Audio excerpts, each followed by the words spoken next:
তফসিল বিষয়টা আসলে খুব সাধারণ মানুষের কাছে একটু খটমটে লাগতে পারে।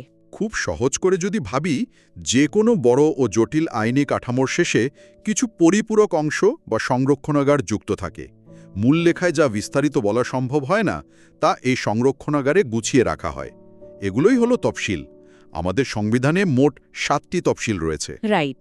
প্রথম তফসিলটি অত্যন্ত তাৎপর্যপূর্ণ। এখানে বলা হয়েছে কিছু বিদ্যমান আইন মূল কাঠামোর সাথে সাংঘর্ষিক হলেও সেগুলো বাতিল হবে না, বরং বৈধ বলে গণ্য হবে। শুনতে কিছুটা অদ্ভুত লাগলেও এটি মূলত একটি সুরক্ষা কবচ হিসেবে কাজ করে। রাষ্ট্র পরিচালনার একেবারে শুরুর দিকে কিছু জরুরি আইনকে সুরক্ষা দেওয়ার জন্যই এই বিশেষ ব্যবস্থাটি রাখা হয়েছিল, যাতে প্রশাসন চালাতে গিয়ে কোনো আইনি শূন্যতা তৈরি না হয়। বুঝতে পেরেছি। দ্বিতীয় তফসিলটি মূলত রাষ্ট্রপতি নির্বাচন সংক্রান্ত বিধিমালার জন্য বরাদ্দ ছিল। মজার ব্যাপার হল, পরবর্তীতে দ্বাদশ সংশোধনীর মাধ্যমে এই তফসিলটি সম্পূর্ণরূপে বিলুপ্ত হয়ে গেছে। অর্থাৎ সংবিধানে এখনও তফসিল 7টি বলা হয়। এরপর তৃতীয় তফসিল। তৃতীয় তফসিলটি পুরোটাই শপথ ও ঘোষণা সংক্রান্ত। রাষ্ট্রের বড় বড় পদে আসীন ব্যক্তিরা কে কিভাবে শপথ নেবেন তার পুরো বয়ান এখানে দেওয়া আছে। আর চতুর্থ তফসিলে রয়েছে ক্রান্তিকালীন ও অস্থায়ী বিধানাবলী। মানে ট্রানজিশন পিরিয়ডের জন্য। হ্যাঁ, যখন একটি রাষ্ট্র নতুন করে যাত্রা শুরু করে, তখন পুরনো ব্যবস্থা থেকে নতুন ব্যবস্থায় যাওয়ার যে ট্রানজিশন বা ক্রান্তিকাল, তা সুচারুভাবে পরিচালনার জন্যই এই চতুর্থ তফসিলের প্রয়োজন হয়েছিল। এটি অনেকটা সেতুর মতো কাজ করেছে। পঞ্চম তফসিলে সংরক্ষিত আছে ১৯৭১ সালের ৭ মার্চ ঢাকার রেসকোর্স ময়দানে প্রদত্ত সেই ঐতিহাসিক ভাষণ। এরপর ষষ্ঠ তফসিলে রয়েছে ১৯৭১ সালের ২৫ মার্চ মধ্যরাতের শেষে, অর্থাৎ ২৬শে মার্চের প্রথম প্রহরে প্রদত্ত স্বাধীনতার ঘোষণা। আর সপ্তম তফসিলে সন্নিবেশিত আছে ১৯৭১ সালের ১০ এপ্রিল মুজিবনগর সরকারের জারি করা স্বাধীনতার ঘোষণাপত্র। এবার চলুন একটু ভিন্ন প্রসঙ্গে যাই, যা অনেকটা গোলকধাঁধার মতো। শপথ গ্রহণের গোলকধাঁধা। আমরা একটু আগেই জানলাম তৃতীয় তফসিলে শপথের কথা বলা আছে। কিন্তু রাষ্ট্রের এত বড় বড় পদে আসীন ব্যক্তিরা কার কাছে শপথ নেন? এই পুরো প্রক্রিয়ার ভেতরে একটা সাধারণ বা মূল নীতি কাজ করে। নিজের ঠিক ওপরের বা সমকক্ষ সাংবিধানিক কর্তৃত্ব কাছে শপথ নিতে হয়। চলুন বিষয়টা একটু ভেঙে দেখি। প্রথমেই আসি রাষ্ট্রপতির কথায়। রাষ্ট্রপতি সংসদ সদস্যদের ভোটে নির্বাচিত হন এবং স্পিকার হলেন সংসদের প্রধান। সেই যুক্তিতে রাষ্ট্রপতিকে শপথ পড়ান স্বয়ং স্পিকার। অন্যদিকে প্রধানমন্ত্রী, পুরো মন্ত্রিপরিষদ, স্পিকার এবং ডেপুটি স্পিকার, এদের সবাইকে শপথ পড়ান রাষ্ট্রপতি। আর যারা সংসদ সদস্য বা এমপি নির্বাচিত হন, তাদের শপথ পড়ান স্পিকার। সাধারণ নিয়মের বাইরে গিয়ে বিচার বিভাগের ক্ষেত্রে আমরা একটা দারুণ ব্যতিক্রম দেখতে পাই। হ্যাঁ, ব্যতিক্রমটি বেশ চমৎকার। প্রধান বিচারপতিকে রাষ্ট্রপতি শপথ পড়ালেও সুপ্রিম কোর্টের আপিল ও হাইকোর্ট বিভাগের অন্যান্য বিচারপতি, প্রধান নির্বাচন কমিশনার, পিএসসি বা সরকারি কর্ম কমিশনের চেয়ারম্যান ও সদস্য এবং মহা হিসাব নিরীক্ষক ও নিয়ন্ত্রক, এদের সবাইকে শপথ পড়ান স্বয়ং প্রধান বিচারপতি। প্রধান বিচারপতির ওপর এই শপথ পড়ানোর ভার ন্যস্ত করার মাধ্যমে আইনি কাঠামোটি মূলত এটাই নিশ্চিত করেছে যে বিচারক এবং গুরুত্বপূর্ণ কমিশনগুলো স্বাধীনভাবে কাজ করতে পারবে। তার মানে বিষয়টা দাঁড়াচ্ছে, শাসন বিভাগ যেন বিচার বিভাগের ওপর ছুরি ঘোরাতে না পারে, সেজন্য মাঝখানে একটা অদৃশ্য দেওয়াল তুলে দেওয়া হয়েছে। এবার আমরা আমাদের আজকের আলোচনার সবচেয়ে ঘটনাবহুল অংশে পা রাখতে যাচ্ছি। এটাকে সংশোধনীর রোলার কোস্টার বললে খুব একটা ভুল হবে না। আমরা এখানে সম্পূর্ণ নিরপেক্ষ অবস্থান থেকে ঐতিহাসিক ঘটনা হিসেবে সংশোধনীগুলোর পেছনের ঘটনাগুলো তুলে ধরব। চলুন একেবারে শুরুর দিককার আমন থেকে শুরু করা যাক, যেখানে মোট 4টি সংশোধনী আনা হয়েছিল। স্বাধীনতা পরবর্তী সেই সময়টা ছিল নবগঠিত একটি রাষ্ট্রকে নিজের পায়ে দাঁড় করানোর সময়। প্রথম সংশোধনী আসে ১৯৭৩ সালে। এর মূল লক্ষ্য ছিল ১৯৭১ সালের মুক্তিযুদ্ধে যুদ্ধাপরাধী ও মানববিরোধী অপরাধে লিপ্ত ব্যক্তিদের বিচারের আইনি বিধান নিশ্চিত করা। একই বছর আসে দ্বিতীয় সংশোধনী। সদ্য স্বাধীন দেশে অভ্যন্তরীণ অস্থিরতা মোকাবিলার জন্য এতে জরুরি অবস্থা ঘোষণার ক্ষমতা, নিবর্তনমূলক আটক আইনের বিধান এবং সংসদের 2 অধিবেশনের বিরতি 60 দিন থেকে বাড়িয়ে 120 দিন করা হয়। এরপর ১৯৭৪ সালের তৃতীয় সংশোধনীর মাধ্যমে বাংলাদেশ ভারত সীমান্ত চুক্তি অনুযায়ী বেরুবাড়ি হস্তান্তর ও ছিটমহল বিনিময়ের বিধান অনুমোদিত হয়। রাইট। এর পরের ঘটনাটা বেশ নাটকীয়। ১৯৭৫ সালে আসে চতুর্থ সংশোধনী, যা ছিল রাষ্ট্রের কাঠামোতে অনেক বড় একটি পরিবর্তনের দলিল। এর মাধ্যমে দীর্ঘদিনের সংসদীয় ব্যবস্থার বদলে রাষ্ট্রপতি শাসিত সরকার ব্যবস্থা চালু হয়, একদলীয় শাসন অর্থাৎ বাকশাল প্রবর্তিত হয় এবং বিচার বিভাগের ক্ষমতা বেশ খানিকটা হ্রাস করা হয়। এরপর রাজনৈতিক দৃশ্যপট আবার বদলাতে শুরু করে এবং আসে দ্বিতীয় একটি পর্ব। সেই পর্বে ১৯৭৯ সালে পঞ্চম সংশোধনী আনা হয়।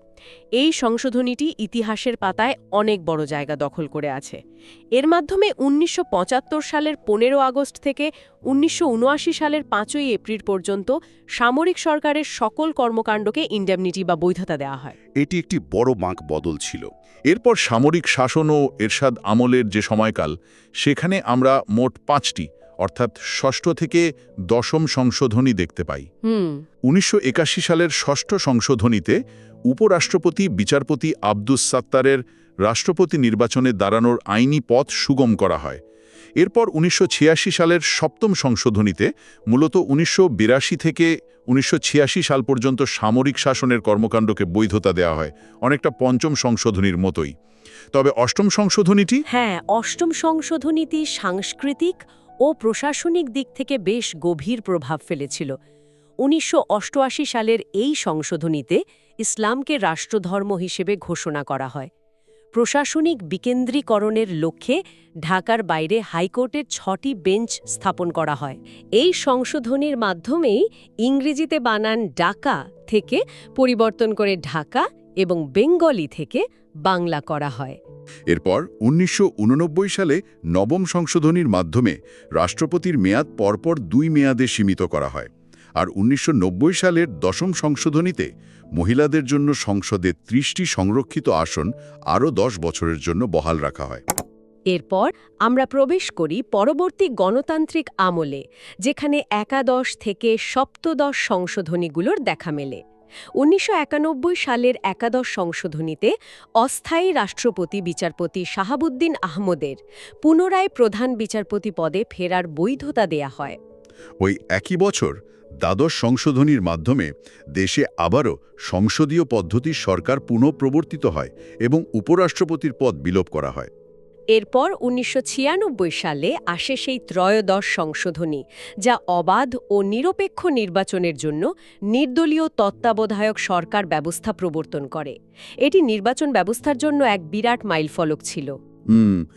এরপর ২০০৪ সালে চতুর্থ সংশোধনী আসে, যেখানে মহিলাদের সংরক্ষিত আসন ৩০ থেকে বাড়িয়ে ৪৫ করা হয়, বিচারপতিদের অবসরের বয়স ৬৫ থেকে ৬৭ করা হয় এবং সরকারি অফিসে রাষ্ট্রপতি ও প্রধানমন্ত্রীর ছবি টাঙানোর বিধান যুক্ত করা হয়। রাইট।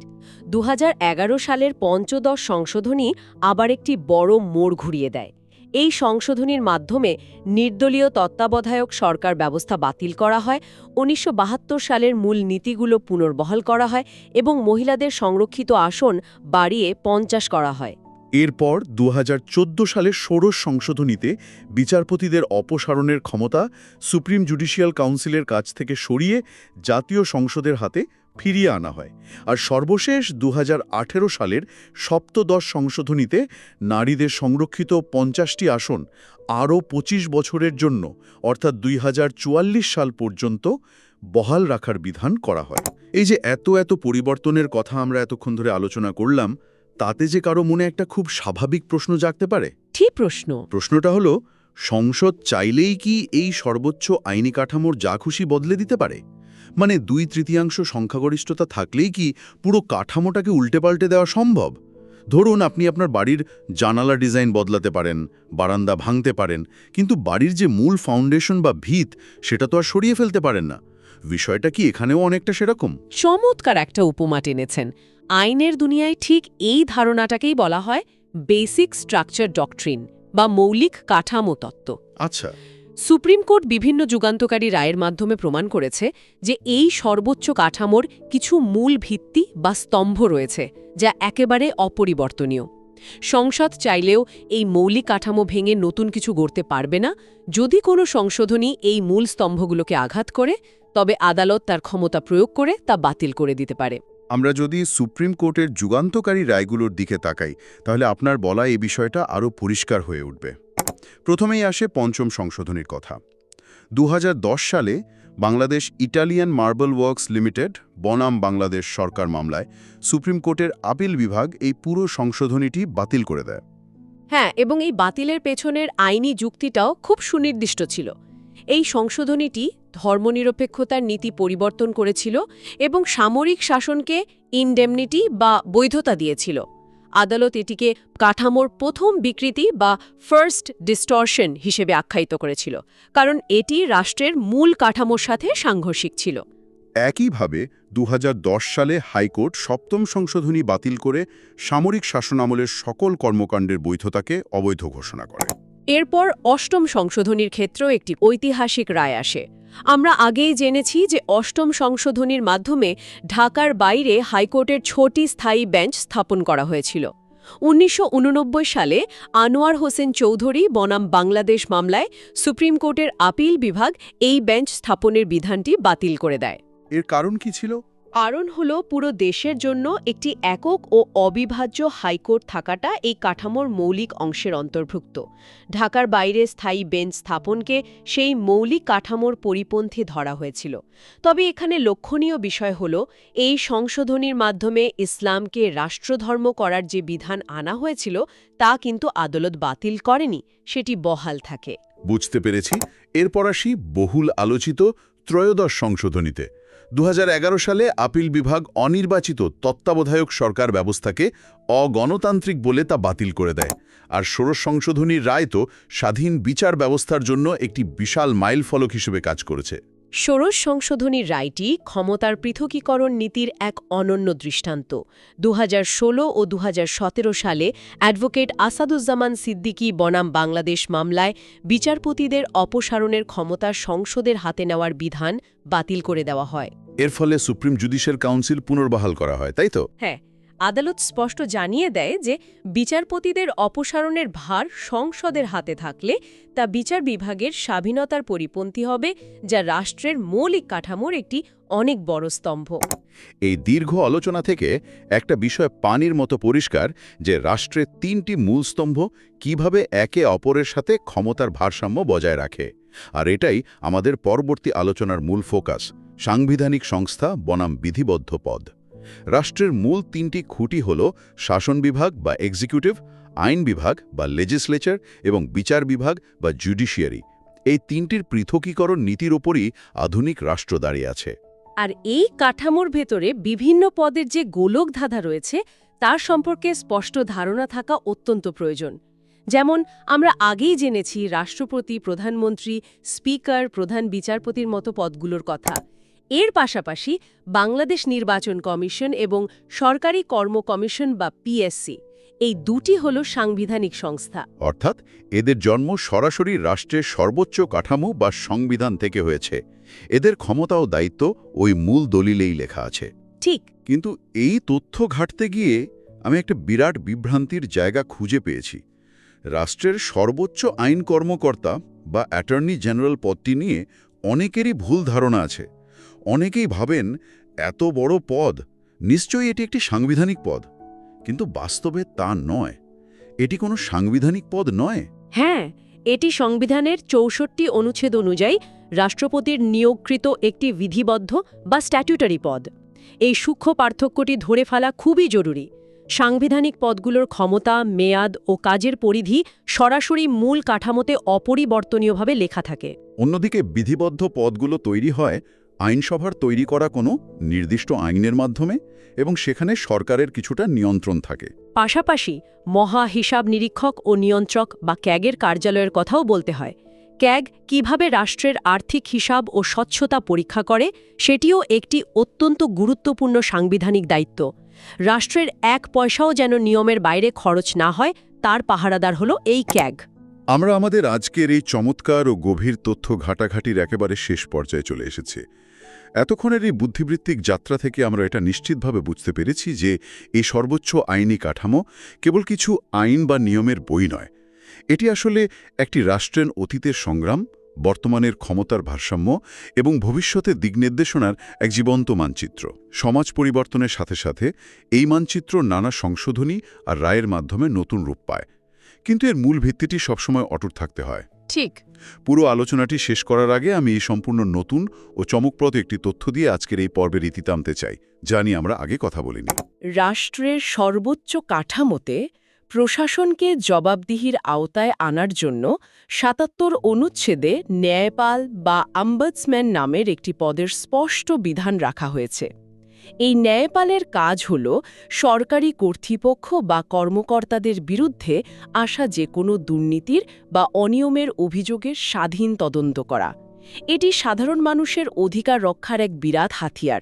কিন্তু অত্যন্ত আশ্চর্যের বিষয় হল, স্বাধীনতার এত বছর পেরিয়ে যাওয়ার পরেও বাস্তবে এই পদে আজ পর্যন্ত কাউকে নিয়োগ দেওয়া হয়নি।